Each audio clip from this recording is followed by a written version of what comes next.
দুর্গোৎসবের দিনক্ষণ এগিয়ে আসায় ব্যস্ততা বেড়েছে মণ্ডপগুলোতে। প্রতিমা সাজিয়ে তোলার সঙ্গে সঙ্গে চলছে মণ্ডপের সাজসজ্জার কাজও।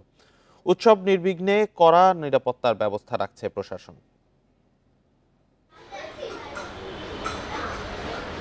বরিশালে শারদীয় দুর্গোৎসব উপলক্ষে প্রতিমা তৈরির কাজ শেষের পর্যায়ে।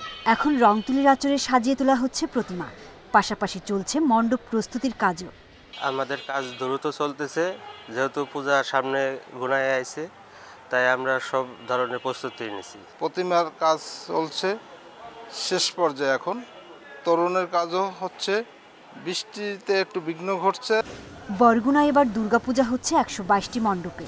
মণ্ডপ প্রস্তুতির পাশাপাশি উৎসবের অপেক্ষায় হিন্দু ধর্মাবলম্বীরা। আমাদের ভিতরে একটা উৎসাহ উদ্দীপনা কাজ করতেছে, আর নিরাপত্তার বিষয়টি পুলিশ এবং আনসার তারা আমাদের নিরাপত্তা দেবে। কুড়িগ্রামের প্রতিমা শিল্পীদের ব্যস্ততা কমেনি, এখনো বিভিন্ন জেলার মানুষ আসছে প্রতিমা কিনতে। মৌলভীবাজারে দুর্গোৎসবের প্রস্তুতি শেষের দিকে। নির্বিঘ্নে পূজা উদযাপনের ৩ স্তরের নিরাপত্তা ব্যবস্থা নিয়েছে পুলিশ।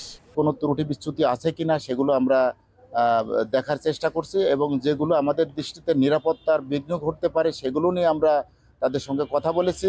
এই নিরাপত্তার প্রশ্নে কিন্তু বাংলাদেশ পুলিশ কিন্তু সবসময়ের জন্য একদম শূন্য সহনশীলতায় আছে। প্রতিমা তৈরির পাশাপাশি মণ্ডপে মণ্ডপে চলছে সাজসজ্জার কাজ। সোহেলি জাহান, ইন্ডিপেন্ডেন্ট নিউজ। দুর্গাপূজার প্রস্তুতি নিয়ে আরো জানাতে গোপালগঞ্জ থেকে যুক্ত হয়েছেন সহকর্মী প্রসূন কুমার মণ্ডল।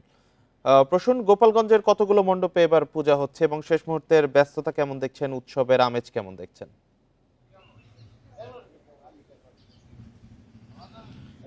আমি প্রথমেই বলি যে গোপালগঞ্জে ১২৯৪টি মণ্ডপে এবার দুর্গাপূজার আয়োজন করা হয়েছে। এই তথ্যটি আমাকে নিশ্চিত করেছে জেলা প্রশাসক মোহাম্মদ কামরুজ্জামান।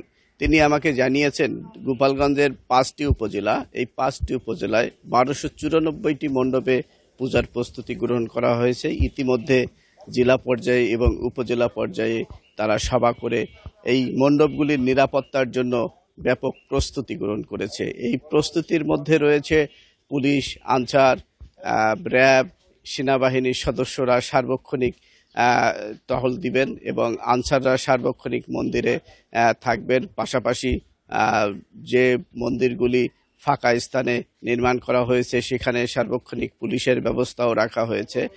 এছাড়া ইসলামিক ফাউন্ডেশনের নেতৃত্বে একটি টিম গঠন করা হয়েছে। তারা হিন্দু সম্প্রদায়ের মানুষের সঙ্গে কথা বলে নামাজের টাইম টেবিল তাদেরকে জানানো হবে এবং সেই অনুযায়ী অনুষ্ঠান ছোট বড় করার জন্য পরামর্শ। এই জন্য একটি টিম রয়েছে।